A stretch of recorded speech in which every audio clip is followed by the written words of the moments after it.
Hello, everyone. Today, we will explore one of the darkest corners of the Middle Ages.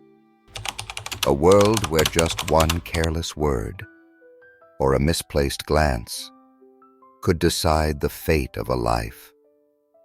Imagine walking down the stone streets where the doors are half closed and the ivy hangs low as if hiding something.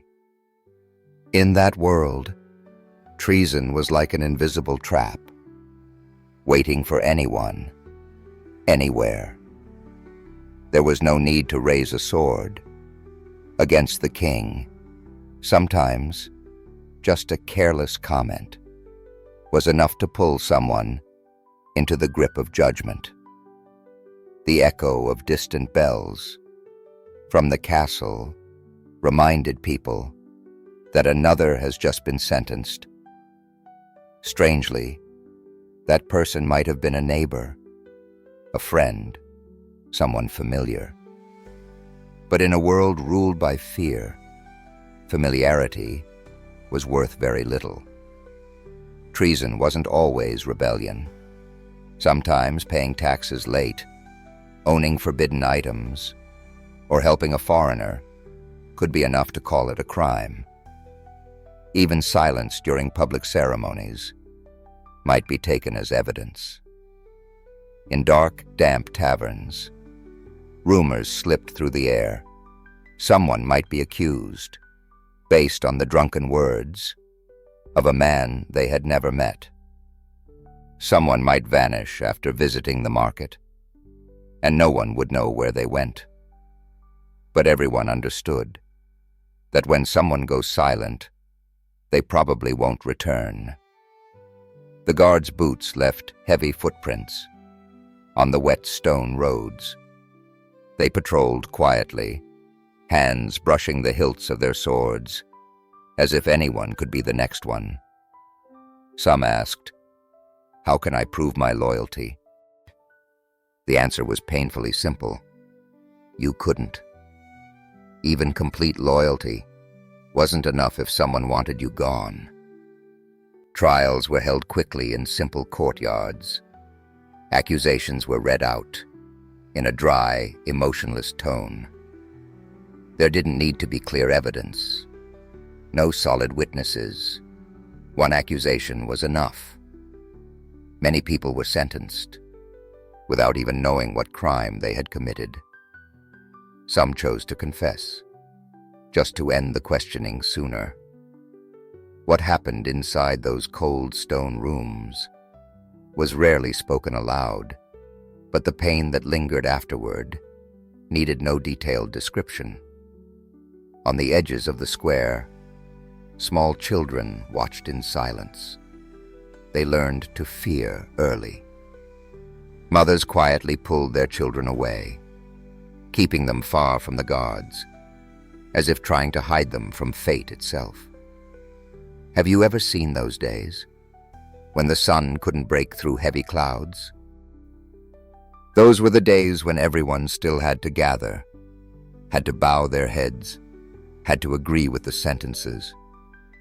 One wrong look, one moment of hesitation, could pull you into that storm. Surviving was an art. You had to know when to nod, when to stay silent, when to blend in. Even the smallest mistake could leave no way out. Under an old tree in the corner of the square, a few dry leaves still trembled, as if they alone understood the passing nature of everything.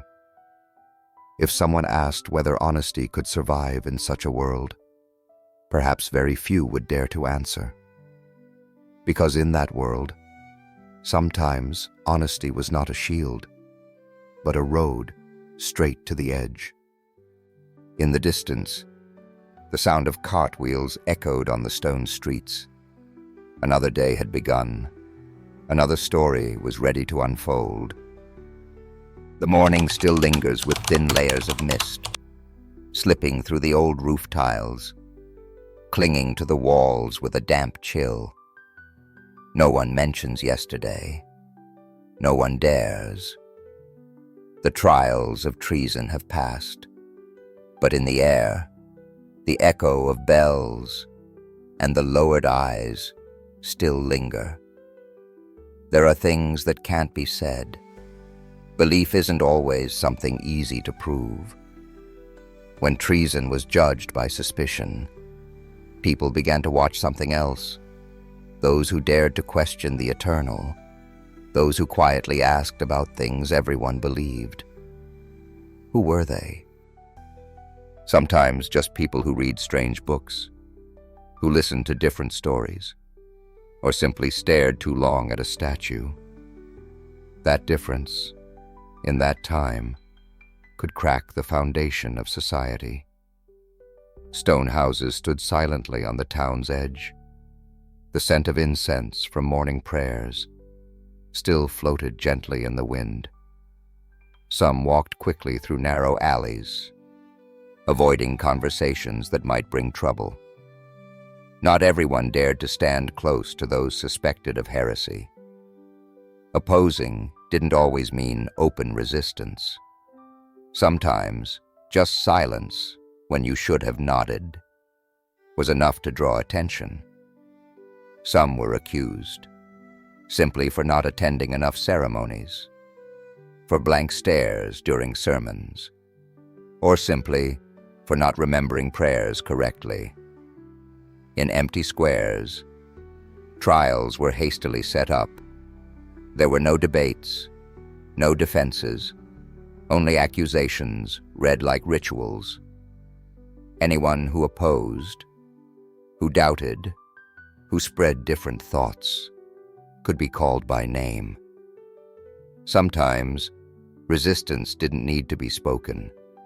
Just firm eyes, a moment of hesitation, were already dangerous enough. Someone once said, "Knowledge is a double-edged sword." In a closed world, where all truths were pre-written, the one holding the sword wasn't the strong one. They were just holding something no one wanted to see. The tall monastery walls whispered old stories, handwritten books, yellowed pages carefully hidden in drawers. Perhaps someone had once read them by dim candlelight, their hands trembling, knowing that every word passing through their eyes could be their end if discovered. In the narrow alley, the damp smell mixed with the faint scent of burnt wood. Wind slipped through the door cracks, carrying whispered stories. People were afraid to speak, afraid to ask, afraid even to think differently. There was a man whose name was once called. They said he had read what should not be read, that he doubted the unshakable truths. But those who knew him, they only remembered a quiet man who often stared far away and always carefully closed his books before anyone entered. Sometimes people weren't accused right away. They were allowed to live, to think it had passed, until one misty morning, guards knocked and read the charges. Justice didn't need to rush. It waited patiently, as if waiting for you to surrender. The wooden pews in the church still held the warmth of the morning service. People prayed. They bowed their heads. They repeated the teachings, as if to convince themselves they truly believed. But in those repeated words, no one dared to ask, what if they believed differently? In the small alley, light rain fell, tiny drops clinging to the dark wooden planks. A figure passed quickly, leaving a wet trail on the stone road. No one called. No one stopped, because everyone knew. Sometimes safety lies in turning away at the right time. People said that. On those heavy days, any question could become evidence. A question about the stars, a curiosity about the wind, even a simple wondering about small things, could be seen as opposition. No open challenge was needed. Sometimes just quietly stepping off the well-worn path was enough to cross the line. Sometimes those who were once friends were the first to turn away. They didn't want to be involved, didn't want to get tangled in stories that could pull them into danger. Isolation came from polite nods, from distracted glances, from brief, empty greetings. At a quiet crossroads, wind hissed through the rooftops.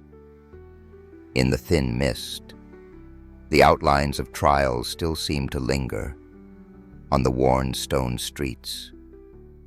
No one knew who would be next. Maybe a stranger, maybe someone passing quietly by, maybe even themselves, just for once thinking differently. And life continued, as if nothing had ever happened. There are stories no one wants to retell, memories that drift through the morning mist. A soft knock on a wooden door, an anxious glance, a figure disappearing at the end of the alley. All once signaled the arrival of another nightmare in the Middle Ages. A fear without shape, without logic. The fear of witches. When the grain did not ripen, when children suddenly fell ill, when the harvest failed, people did not look for reasons. They looked for someone to blame. It began with whispers by the fire, a shrug in the tavern, a passing comment when the wind changed direction, a familiar figure living alone, a hand fond of stroking strange animals, an old woman at the village's edge. That was enough to start. There was no loud calling. No one knocked at midnight. Everything spread quietly like fog, clinging to every stone, seeping into the cracks of old walls. Those suspected of witchcraft, they did not have to do anything. Sometimes they were simply too silent, too different, or simply had no one left around them. The black cat sleeping curled by the fireplace, jars of herbs neatly arranged on the shelf. Everything once ordinary suddenly became suspicious. Perhaps, in those quiet evenings, they themselves did not understand what they had done to deserve such glances. People spoke of tests, like floating on water. If the body floated, it meant the water rejected them. If they sank, they were innocent. At first it sounds ridiculous, but in that time, when fear shaped truth, no one needed to verify logic. In trials without defenders, without chances to explain, accusations passed like cold winds. Everyone believed in strange signs, moles seen as devil's marks, dreams retold could seal a verdict. One misty morning, the small street filled with the scent of leftover ashes. Those passing through the alley only looked down, walked quickly, never looking back. Everyone understood. Stopping or asking might make you the next target. That fear chose no one. The old, young women, or orphaned children. Anyone could bear the signs. One harsh winter, one fallen cow. Fingers would all point in the same direction. Friends, drinking companions, could become the first to accuse. Not because they truly believed the signs, but because they were afraid. Afraid they would be next if they stayed silent. When evening settled, the stone streets grew slippery. the old tiles soaked with mist. In that cold and gloom, the accusations still echoed. Someone who had lived very quietly suddenly became the center of a trial, with no need for evidence. Those walking past the wooden stakes, where flames once burned, did not linger long. Just a brief glance. Then they hurried on. Not everyone was cruel, but everyone wanted to survive. Sometimes, those accused did not understand why. Perhaps they simply lived differently. They kept old herbal remedies. They loved what others had forgotten. Perhaps they simply did not know how to bow at the right time. The story of witches did not end in ashes. It continued, spreading across generations, like ink seeping into forgotten memories. People no longer build wooden stakes in public squares, but the habit of blaming, the habit of fearing what is different, quietly lingers on. On the worn stone by the roadside, thick moss clings. Old scratches remain, like traces of things long gone. No one cleans them, no one denies them, but no one speaks of them either. Perhaps the fear of witches in the Middle Ages was never about magic. It was about fearing what people could not control, what they could not explain, what they could not accept. And then the small streets quietly welcomed another morning. The accusations faded into the shadows, waiting for a different breeze, to stir up suspicions that never truly slept. There were also days when people didn't speak of grand crimes, like treason or heresy. There were days when the only thing judged was a piece of bread in someone else's hand. In the slow rhythm of life in the Middle Ages, sometimes just a few coins, a few apples in a pocket, were enough to risk a life. The law did not care whether someone was starving or a thief. Property was protected almost as fiercely as life itself. Any violation required a heavy price. The morning market buzzed, with calls from vendors, quick footsteps, the scent of fresh bread mixing with spices. People moved everywhere, but within that bustle, sharp eyes always watched, quiet hands and strange movements. Once, they dragged a boy into the crowd. In his hand were just a few nuts. He bowed his head, trembling, but no one asked why he did it. The reason did not matter. What had to be upheld was the law. Justice then seemed firm, quick, but it was cold and merciless. Sometimes, the punishment for stealing a few scraps of cloth was no different from that of stealing state secrets. In a corner of the market, rough wooden stalls were closely watched by the sellers. Sometimes their gaze wasn't just caution, but hope. Hope that today, someone would get caught, so that justice could continue to work, just as it always had. There were punishments meant to leave marks, cutting off ears, fingers, branding with hot iron. That was how people labeled thieves, so no one would forget they once erred. But sometimes, symbols weren't enough, and the condemned walked straight to their final end. The path leading to the square still bore faint stains from trials long gone. People passed by as if nothing happened, as if those moments were just a small part of daily life. You could see children watching someone being dragged away, their eyes showing little surprise. Perhaps they were used to it.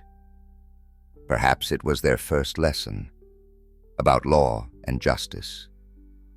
In times of famine, when food was as precious as gold, people judged even faster. Stealing was not just about property. It was a threat to the fragile peace of the community. There were those who stole to survive, out of hunger, out of desperation.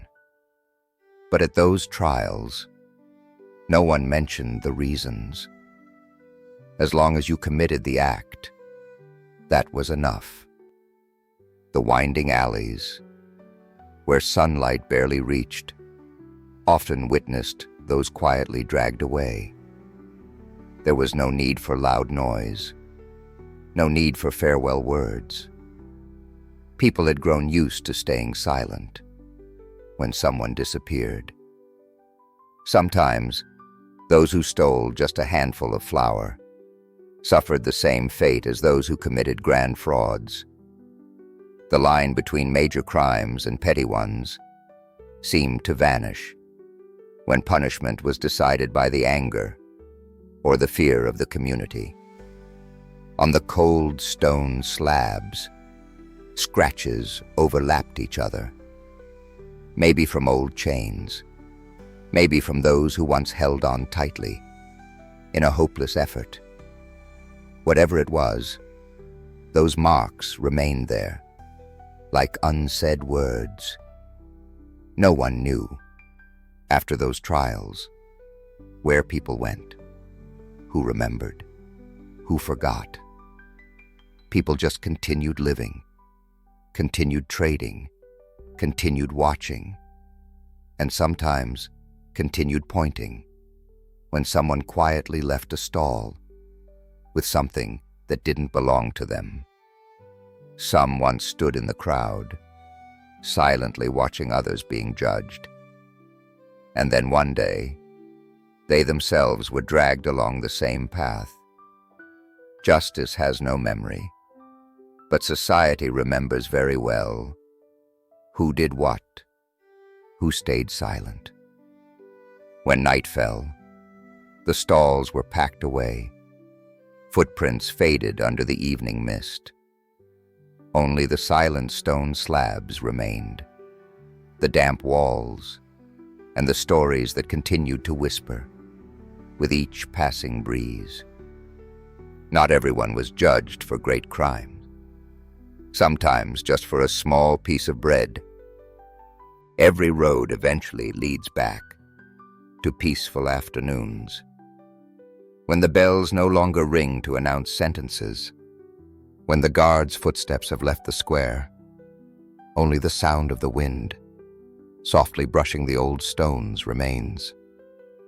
The stories have been told, the trials have passed, all settling like a calm lake after a gentle rain.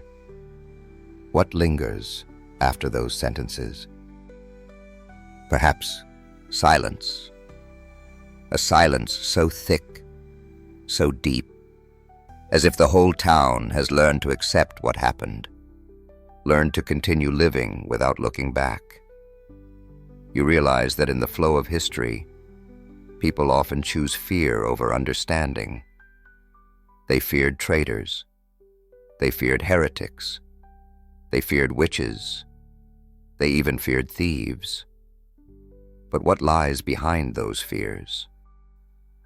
Sometimes it's simply the insecurity of a society desperately holding on to order at any cost, even at the cost of its own people. Perhaps the saddest part isn't the sentence, but how easily people accepted those sentences. People learned to look away. People learned not to ask. People learned to believe what was repeated, not because they truly believed, but because they needed to feel safe. The small alleys continue to welcome footsteps. The morning markets remain crowded. The stone slabs in the square stay gray and cold, never fading with time. Have you noticed? Sometimes history repeats itself, but not in the same way. The judgments today no longer take place in public squares, no longer require wooden stakes among crowds. But have we really let go of the habit of judging too quickly? Are there still people being condemned simply because they are different? In each story, in each breath of the Middle Ages, there is a lesson we keep repeating. When fear speaks, reason often stays silent. When the crowd moves too quickly, justice can slip away like fine sand. If today you walk past someone being pushed into society's shadows, what would you do? Would you stop? Or would you turn away like so many did centuries ago? Among the soft breezes drifting through the alleys, there are old scents. The smell of kitchen smoke, of damp wood, of time quietly passing, all seem to whisper that there were once those who never got to speak their last words, that there were names long forgotten. But the beautiful thing is, you are here, listening, remembering. Because only when we remember, those pains truly hold meaning. They are not just old stories. They are gentle reminders that humanity does not come from judgment, but from understanding, from pausing, from asking ourselves why. You have the right to choose. You have the right to speak. You have the right to look deeper into what people want you to believe. And that is what the people in these stories never had. The story has ended, but its echoes remain. Like soft footsteps slowly crossing old streets, like a faint warmth left on a wooden bench in the late afternoon. Please keep walking, gently, with understanding, with slow breaths. Because in this noisy world, perhaps the most precious thing is the moment we stop, truly listen, so that what has passed does not drift away in vain.